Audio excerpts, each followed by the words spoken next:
বাংলাদেশে যে সন্ত্রাসীরা রাজত্ব কায়েম করার চেষ্টা করা হচ্ছে তার ওই প্রতিবাদে আজকে এই পীরগাছায় আমরা সবাই ঐক্যবদ্ধভাবে আওয়ামী লীগের ডাকে স্বাধীনতা চত্বরে ঐক্যবদ্ধ হয়েছি। সংগ্রামী সাথী ও বন্ধুগণ,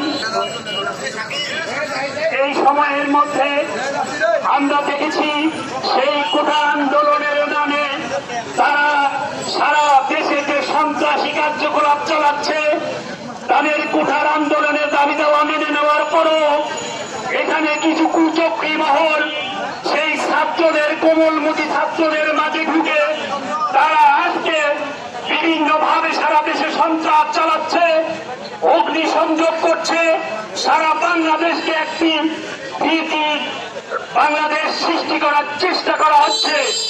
সংগ্রামী ভাইরা, আমরা আমাদের নেত্রী জননেত্রী শেখ হাসিনা অত্যন্ত ধৈর্যের পরিচয় দিয়ে যাচ্ছে। আমরা এই ধৈর্য মানে আপনারা মনে করবেন না এটা আমাদের দুর্বলতা।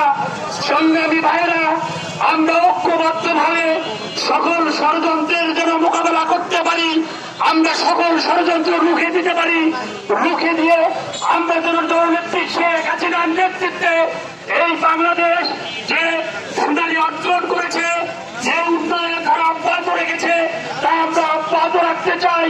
সংগ্রামী ভাইরা, আজকে সেই কোটা আন্দোলনের নামে তারা আজকে এক দফা দাবিকে রূপান্তরিত করার চেষ্টা করছে। আজকে কিসের এক দফা? আজকে ছাত্রদের এক দফা হতে পারে না, আজকে ছাত্রদের কোনোদিনও এই আন্দোলন হতে পারে না। এই আন্দোলনে জামাত, বিএনপি ঢুকে পড়ে এরা তারা এই এক দফার কর্মসূচি দেওয়ার চেষ্টা করছে।